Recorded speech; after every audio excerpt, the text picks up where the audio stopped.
Hey, welcome to the Green Door Podcast. I'm your host, Nacho Vegas. I'm here with Miss Autumn Bodell. Hello. How's it going? Fantastic. All right. So as you guys know, this is a swingers club here in Las Vegas, and we offer many different rooms, including the sauna that is brand new and wet sauna. Plenty of showers available, lockers available, a lot of private rooms, couples rooms. So if you're ever in town, please check us out. All right. And you visited us when we first met, right? Yeah. Our second meeting. Yeah. What were your thoughts about it? It looks beautiful. I felt very comfortable and at home. We definitely have to go in the sauna. Yeah. Yeah. I'm looking forward to that. Mm-hmm. But yeah, it looks very comfortable. There's a large variety of different rooms. I felt like I could stay there for days. Yeah. Yeah. I'm ready to move in. Do it. Pick a room. Yeah. There's many of them. So I'll just have a room each day of the week. I'll bounce around. Yeah. Would you ever, I know they do exist out there, but would you ever live in an apartment where people could see you from outside? They exist? Yeah. Like for real? Yeah. For real? Yeah. Where, yeah. Can I put a curtain up when I want one? Yeah, I would say so. Okay. But, for the most part, like, let's say you wake up in the morning and you're having coffee or tea and you're watching the news. Yeah. And literally people could walk from the sidewalks while they're having their Starbucks, just drinking coffee, watching the TV.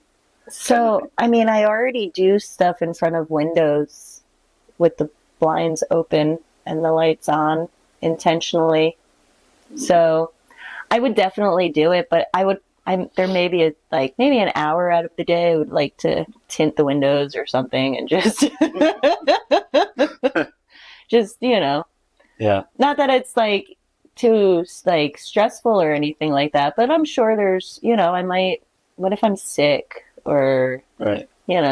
Just not feeling well, or I'm sure there's going to be an hour of my day right where I'm not going to want to be exposed. But yeah, generally speaking, whenever I get a hotel room, especially in Manhattan, or any kind of big city, even here in Vegas, I have no problem opening up the curtains and just standing. I peep into other windows too. Oh, wow. I'm a peeper. Yeah? Yeah, I love it. What turns you on about that, being the peeper part? I'm just waiting to find something to be to grab my attention. Yeah. And then I like to watch. Yeah. So I like to watch and I like to be watched. I probably like to be watched more than I like to watch, but I would just say the peeping part of me is just the nosy part of me. Right. What are you doing? I want to see it. Yeah. It's entertaining and exciting.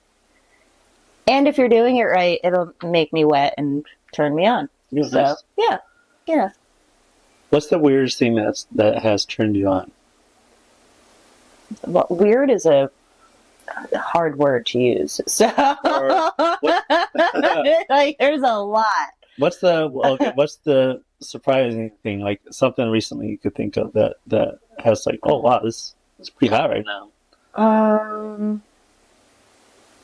My newest obsession is watching girls get fucked in the ass. Oh. Yeah. Okay. That's my newest obsession. Yeah. Yeah. It's probably been, I would say maybe the past year I've been going through any kind of social media. We all know which one has that openly. Mm-hmm. And watching somebody get fucked in the ass is hot. There was this really great one where this girl was at a park and she was bending over in a car. So again, the voyeur and all so she was bending over and the guy was standing outside of the car fucking her. And I'm just imagining it was in the ass, but yeah, the fact of doing it outside in a park was exciting. That's pretty normal for me though. Outside sex turns me on a lot. So, yeah. So new would have to be the anal. That's a new thing for me. Okay. Yeah. And Is it only because it's anal, or is it because like there's like an extra like moan to it, or you know how some So this girls. is gonna sound twisted, but I like the painful anal. You know, like like you're really stretching her out. Oh, okay. You know, yeah, Like hard fucking, yeah. hair pulling, and all that. Oh yeah, Yeah, yeah. I totally get it. Okay. You're not the only one. Yeah, Yeah, no, I didn't think I was. I don't think anybody's alone in any of their fantasies, Yeah. but that's the newest one that I'm coming across. So, Okay. yeah, it's awesome. yeah. It's funny in this club. I meet a lot of couples here, and I know who the regulars are and stuff. And after a while, when we get to know each other, they talk to me about their experiences. Okay, yeah, A lot. I'm sure you've heard it all. Yeah. And then one time, this couple was like, "Hey, I'm about to do anal right now. Want to watch?" And I'm like, "Yeah." Yeah. I stopped what I'm doing and I want to see it. And then I asked them, like, "You ever done it before?" Like, well, at home with my toy. Just Okay. I've been warming up to it. And I'm like, "Oh, it's gonna be good." I'm like, okay. Yeah. Like, do you need a coach Yeah. or something? Like, want me to tell you what to do as far as like breathing goes? Right, like, yeah. like, You want to hold my hand? hold my hand, do breathing exercises. Yeah. And, you could I remember just hearing it. That you could It's hear hot. the insertion, Insertion. and with the lube and all that. Yeah. It's like, Yeah. And I'm like, Like once that head goes in, it's like the suction Yeah. is there. Yeah. mm. Yeah. And then it goes like, huh? And I'm Uh-huh. like, oh, there it is. Yeah, that's the point. That's Now, what about for a guy? Is it there a guy's first anal? Is it enjoyable, painful, like more exciting? Like giving it or yeah, giving it. Honestly, it feels different than vaginal. Oh yeah, definitely. I can figure that out with my fingers. Yeah, Yeah. because Yeah. because the Because the vaginal anal, part, it's like a rim, Yeah. like, and that's the once you get through. But like, so vaginal, it's like the whole thing is cupping your penis. I'm assuming. right? Yeah. But you could feel I don't know about the muscles and all that stuff, but like when the girl is about to come, whatever, when it's vaginal, you kind of feel it and know when she's going Gets to do tight. it. Yeah, it Yeah. does. And then it gets more wetter. Right. And, Right. and it's like you do feel like tightness, but like you really have to like focus contracting that part of your muscle Okay. than the vaginal part. Okay. So like, and I don't know. It's hard. I'm very good at body reading, like reading people's body language and stuff. And anal is different for me. Like I like it. I like giving it, whatever. But most guys, I don't want to say most guys, but a lot of guys, they like it because they know that anal is like tighter and like and not many girls do it. Okay. So like it's that whole innocent Yeah. factor Yeah. that takes into play in it, right? Right. Yeah.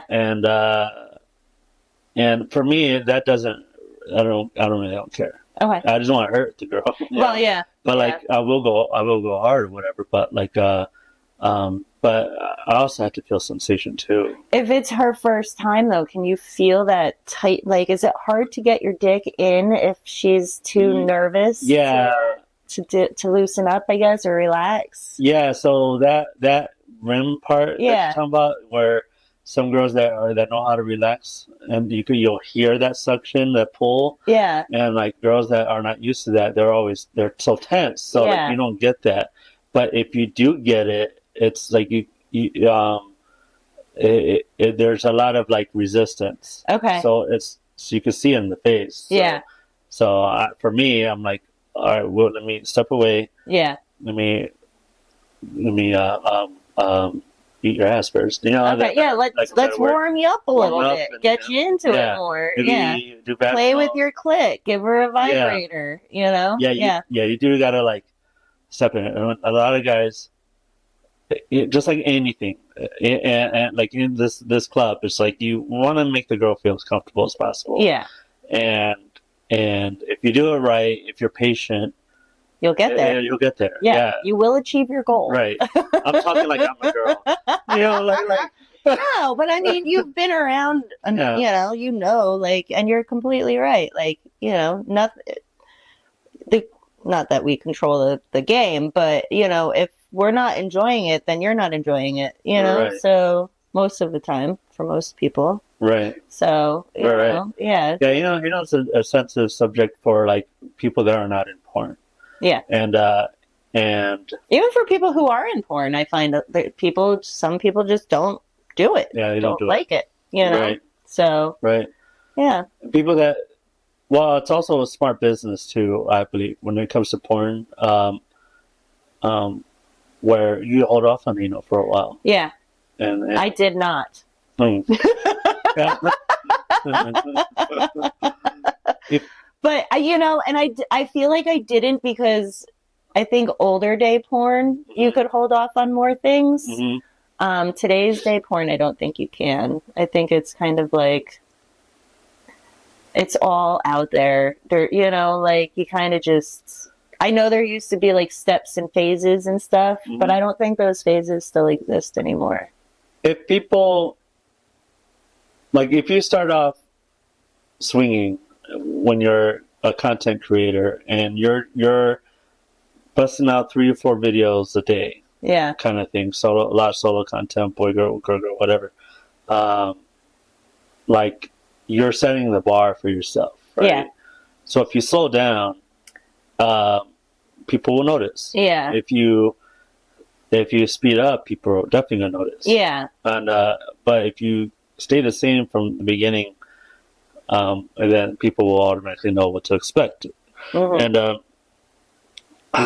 but I also blame any kind of streaming service where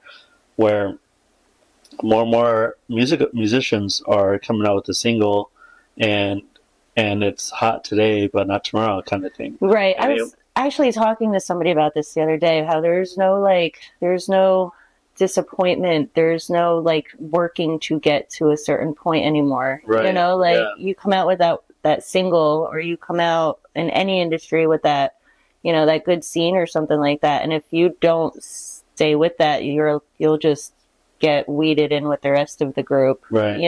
And you start off with like this high on life, like, yeah, I'm so good, everybody loves me, and then like before you know it, you're like, just the rest of the bunch. Yeah.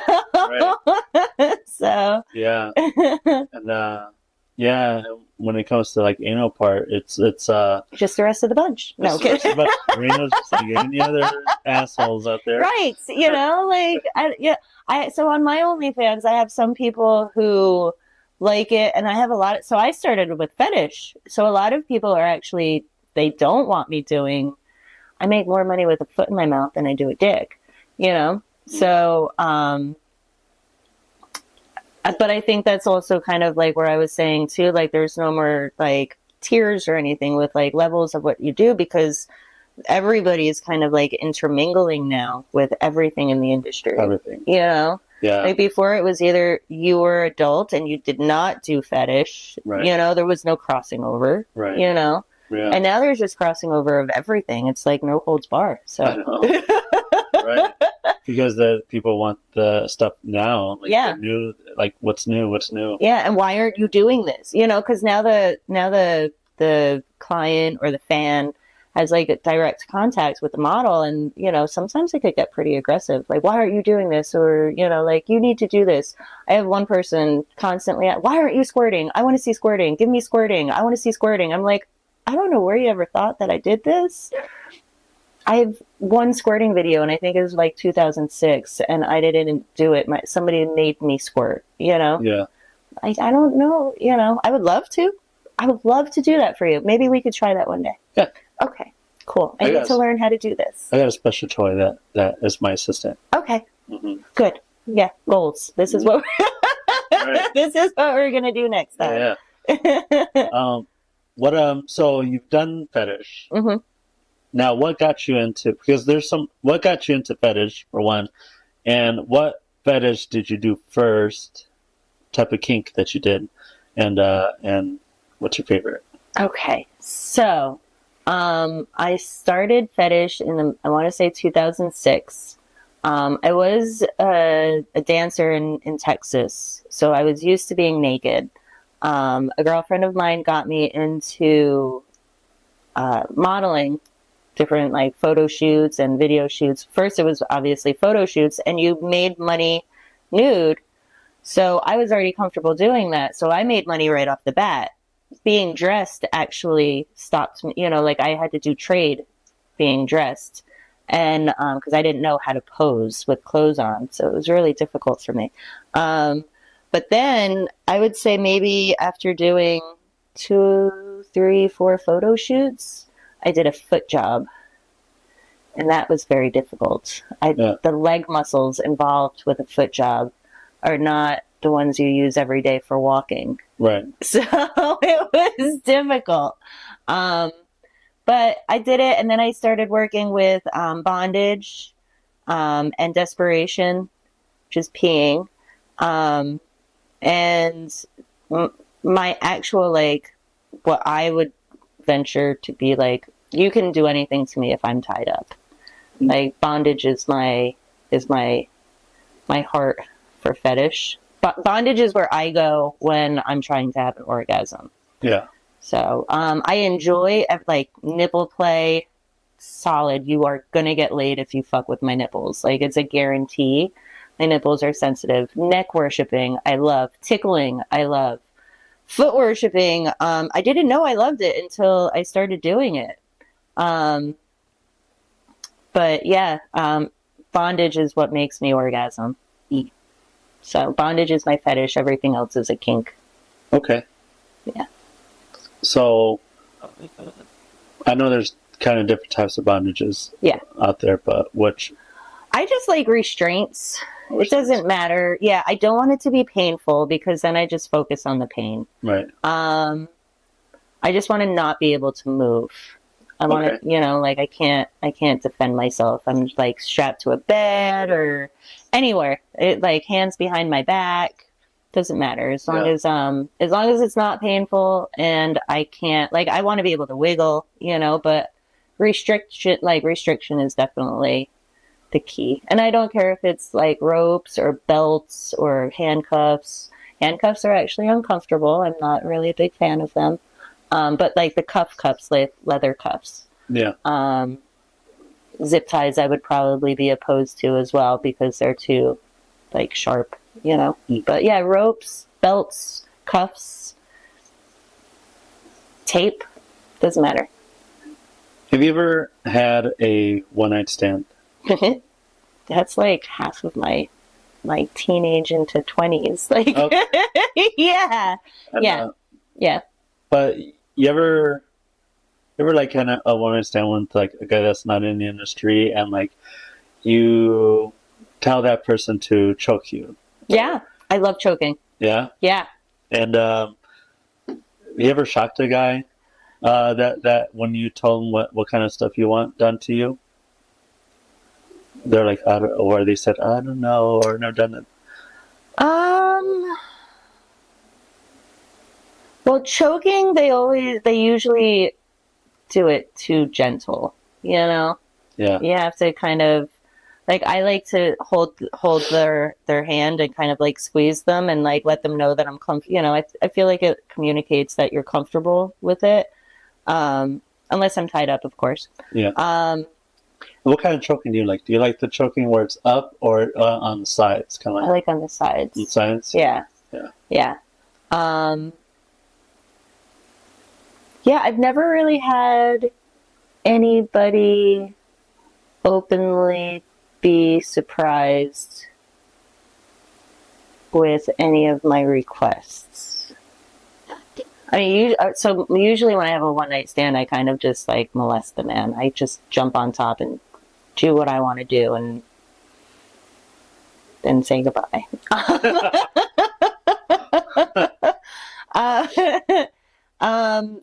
So yeah, one-night stands, I don't think I've ever had any restraints or anybody stopping me.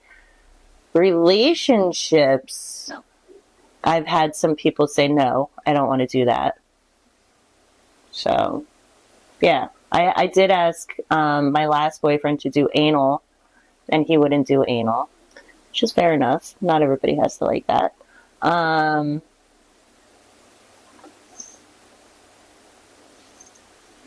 Yeah.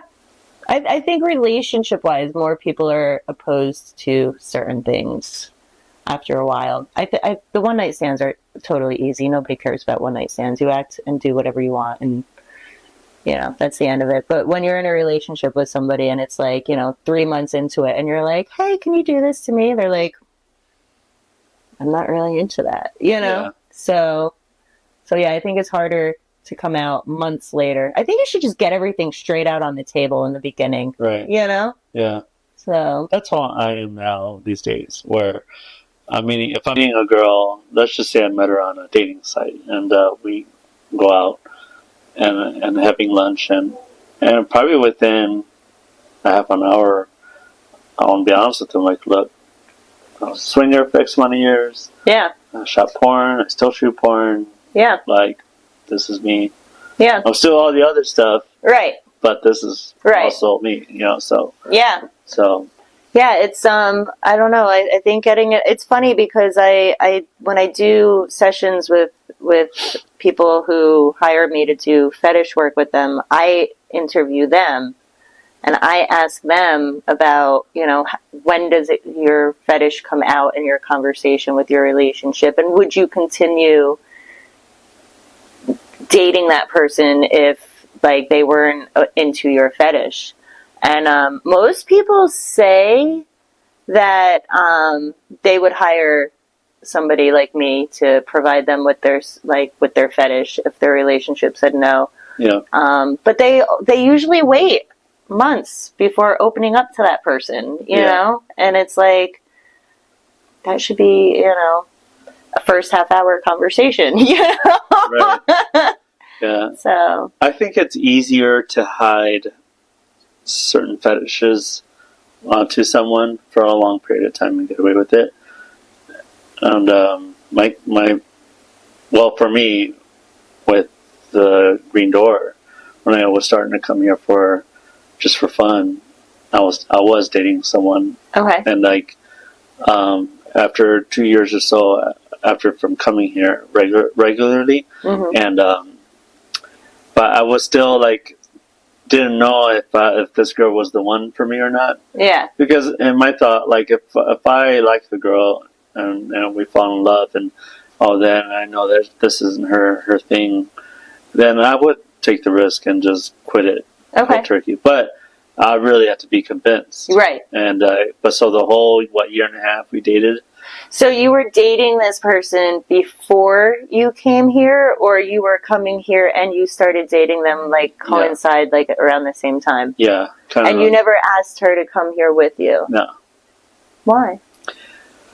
Because at that time, this was something that was me. Still new to you too? Well, it was still new, but I was starting to discover a lot of things about myself. Okay. And what I liked and what I didn't like. And I didn't know if it was just a temporary thing that I'm into, or if it was a permanent thing. Okay. And then as I started learning about the lifestyle and meeting a whole bunch of people, and I tried everything that I wanted to try, then I started narrowing down the specific things that I go for every time I come here. And then, but then at the same time, I was dating this girl, and I asked questions that would hint that I would be into if she would be into something like this. Yeah. But there was no signs. There was zero signs. Zero. Okay. She was the most, I want to say, vanilla person in the world, but she was so blindsided, blindly. She was opposed to it. Yeah, she was opposed to it. Religious background. Yeah, but a lot of times the religious people are freaky. Yeah. I remember, I think it was my second threesome. My second or my third threesome with a Mormon. Mm. I couldn't keep up. Yeah. I could not keep it was my first year stripping, and she was another dancer, and we went home to her and her husband, and I had to tap out. Like it was hard keeping up with them. So Yeah. so yeah, the religion thing sometimes scares me because I think sometimes they're a little bit more freakier than the average person. But no, that's interesting that, like, you know, I don't know. I hate when people are like anti anything, you know, like, it's very closed-minded. You know? I have a friend that he used to be a regular here. Okay. And his first dates, he would take him here. Okay.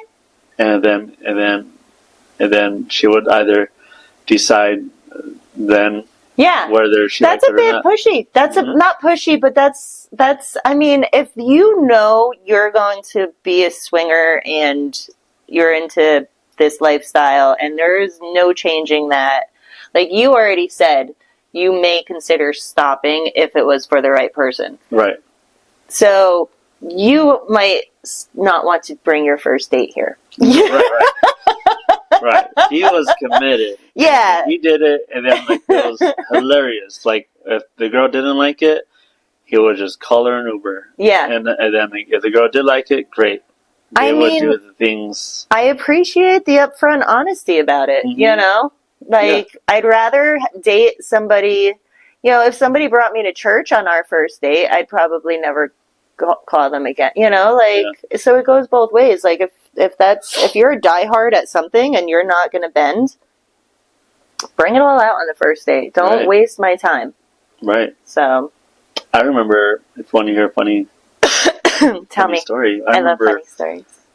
A couple here.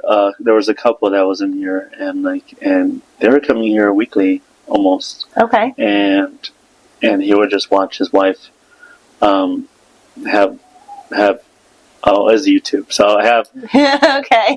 they would play with a lot of guys. Okay. And then the guy would just sit there and watch and observe and check if the guys are being safe. Right. And using protection. Right. And it went great. And then but a few weeks go by, you know, there was one night where it was actually right over there, and I was sitting right over here, and she's just in the nice doggy position, facing one direction, and he was behind. And then, just out of like the 10th guy, after the 10th, she looked behind, and he's not only just checking, he's like fluffing. Oh. And okay. And she did not know. And they were married because I know because she was yelling at him. They were married 12 years. She was yelling at him? Yeah. Like, she was mad at him? Because she did not know after 12 years of marriage. So, I mean, it's funny because I just talked to a good friend of mine who is going through a divorce, and there's similar stories. But I'm sure it's not the same people. But, I mean, I don't know if are they still together? Like, was she that mad? I haven't seen him since. Really? Yeah. Oh, that's sad. And then he was like, what? I gotta have fun too. Exactly. Yeah. That's how I would look at it too. Yeah. Like, I mean, it's one thing if this was his thing watching her get fucked. Oh, it's fine. Okay. And like she was just doing it to please him, which is stupid. But it happens.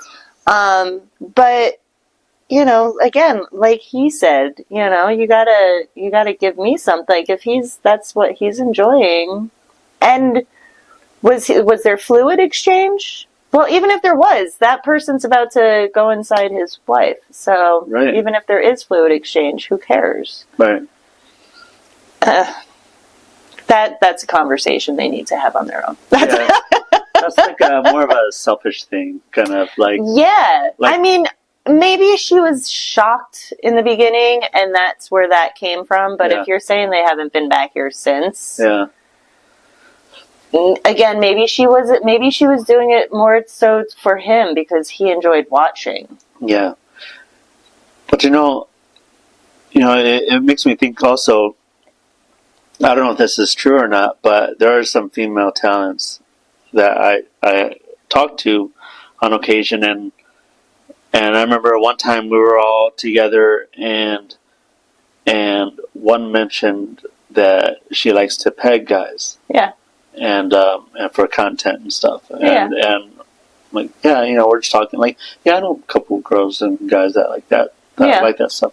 And then one girl just said, look, like, when I'm in a relationship, I like a guy that's like a man's man, right, in a relationship, right, and then like a masculine man. Okay. guy, and then like if the sight of him like getting pegged takes that masculinity away from me, so therefore I don't find him a masculine guy. So it's like not a turn off, but it's like I don't see him as a guy that would be my partner, and so. But I think that depends on how that guy is. Like, if he can throw me down on a bed and choke me and tie me up and do his thing with me and, spit in my mouth and call me dirty names and do whatever.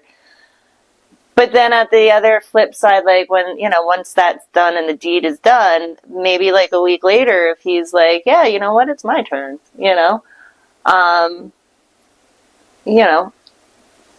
then that kind of doesn't really, the masculine man was there and still is there, so if I have to peg somebody because that's what they enjoy too, I'm a switch, I like both ends, so, I don't see why a guy can't keep his masculinity and still do both ends, as long as he does the masculine part right, Yeah, then, maybe one day he's masculine, the next day, you're the one pegging him, and right. I mean, I get it. Like, I need to have, like, that masculine, whether it's coming from a female or a male, I need to feel that submissive side, Right. But I get off being on top just as much as I get, turned on by being on the bottom, so. But everybody, again, each his own. If that's her thing and she can't be with somebody, then find a guy who doesn't like being pegged. It's not hard. Right. I think maybe from that situation with that couple, maybe that might have been what triggered her. Or something along the lines of that. Yeah. Listen, it's not, if you've never known this after being with somebody for 12 years and you turn around and see that, I mean, even if it was with a female, if that's not something you've agreed on doing, consent is everything. So, it would be shocking, and it would be not a disappointment, but kind of like, it would be a disappointment. Like, why did you never tell me that? Why am I finding out like this? Why did we never speak about this before? Yeah, maybe the whole part, like if she warmed up to it, eventually they're like, let's suck a dick together. Right. And again, if it was a female he was doing it to, would she have been just as pissed off? That's a good question. Yeah. Yeah. Because I don't know if it was like a male or female thing, but maybe it was just, what the fuck are you doing? Right. It's my night. Maybe this is her night. Maybe another night of the week they go somewhere else that you don't even know that they're, maybe they're at the football game or something for him, Right. Maybe she's sitting there watching him play golf and walking around a field in uncomfortable clothes, hating that day. Not anything against golf. I'm just saying it's probably very boring to watch. And maybe, that's their deal. And, he was breaking rules. Right. There could be any story. Communication is the point. Yeah. Talk to your partner. Get consent for everything you do. And it's very easy if you talk to people about your lifestyle, you know? Yeah. I wouldn't play games and let them find out 6 months down the road. I know. You know? Then you have all that wasted time. Yeah. Just like you could have. And at that point, you've fallen in love with every other part of this person except one thing that you cannot handle. That's another thing I ask my people when I do sessions is like, would you still hide it from them? Would you still go and pay for it? You know, do you consider that cheating? Most people don't consider it cheating if you're doing something non-fluid exchanging. Uh-huh. And it's, you know, like you gave them the option and told them that this is what you like, and they say they're not going to do it, they're still going to go out and pay for it. Yeah. So. You know what I also think, too, about like the male subs with female doms, and it's the whole, like, all these, like, CEOs and powerful people. Oh, yeah. And they're the ones that mostly are paying for that kind of service because they're just tired of being in charge all the time. And they want the discretion involved with it too. You know, they don't want me calling them every day of the week saying, "Hey, can we do this again?" You know, right. Like, "Oh, it was so good to see you." No, they don't want that. They they want to pay you. They'll email you next time they want to pay you again. You know, like they don't want the relationship. They don't want any type of other duties attached with it. It's very straightforward. I'm using you to suck on your feet.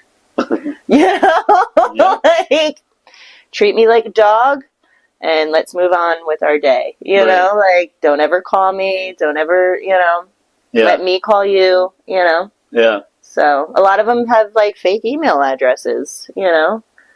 I'll message them and then, you know, 2 weeks later, oh, I haven't looked at this email in a while. Yeah. Well, that's obviously not your normal email address then, because normal people, well, not normal people, but you normally look at your emails every day, you know? So yeah, you know, it's, people pay for the,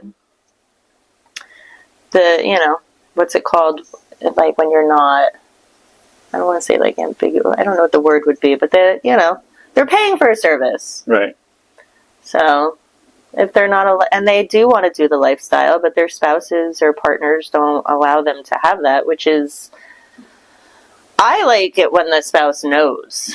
And I've had that multiple times, and it makes me feel so much better. You know, I'm just like, wow, that's a really good, healthy marriage, you know? Have you ever, like, downed a couple at the same time? I've been asked to. I don't do it because of safety reasons, because it's 2 versus 1. No, like, well, 1 versus... No, like a married couple, I don't know if they're married or not. So, you know, like, and I, you know, if they came with references, like strong references, I would do it. But like, I've been asked, like, cause I do wrestling and, a bunch of different types of sessions. And, I tend to stay away from, because you're also dealing with like emotional, you don't know if she's really into it or he's really into it, you know, like the guy will message you or one of them will message you and be like, yeah, so me and my partner want to do this and, you know, like, you know, this and that. And it's like, well, how much is this like what you are fantasizing about? And you're forcing your partner to do this, you know, like, so doing it with couples, if I met them here, I'd do it, you know, but just over email, it's a little bit trickier. I get that a lot too, as a guy that comes from here and doing the adult stuff, video stuff, where couples will reach out to me and they ask and they're like, hey, you know, like my wife and I have this and that, and then I'm like, oh, okay, cool. Well, let me talk to the wife. Right. You know, like, oh yeah, but I got questions. I'm like, well, I want to know what she thinks. Right. You know, like, so like I don't want to have a thing with you, talking to you, like it's up to her too, you know? Exactly. Like, it may not be, like how you said, it may not be her fantasy. Right. Or vice versa. Right. Right? And, because I've been in that situation too, where the wife wants something to do something, the husband has like, just has no say in it. Right. You know, and I'm just like, nah. Right. I'm good. Yeah. You know, yeah. No, they have to both be willing participants. Yeah. You know? Yeah. They have to both want that, you know? if I meet people here, yeah, like you said, it's different. And Yeah. like you can really sit there and talk to them. Hey, if you don't like the situation, just walk away. Walk away. Yeah. Yeah. You didn't waste your time, really. Right. You just bumped into them. Right. And you can get a vibe easily by talking. How interested are they both in that? Yeah, especially when they're in here. Yeah. And it's full or things are happening around them. Uh-huh. You can see who's tense and keep their body language. If Yeah. they're like this, then they're nervous or they're not into it. Right. If they're open, Right. they're like this, then they're like engaging into the environment. Now, body language. Do you know about like body mirroring? Yes. Okay, so that's like a thing that I watch for too. Yeah. So. Yep. Body mirroring. It's funny when there's two couples, the body mirroring works.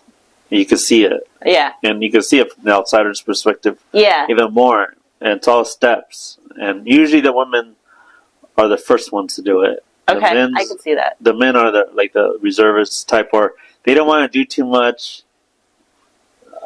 because they don't want to like spook the deer, and so the women it's very easy for a woman to go to another woman like, can I touch your boobs, or like, you're very cute, right, or even just saying you're very cute. Yeah. Like a guy can't just go to a woman like, hey, you're very cute.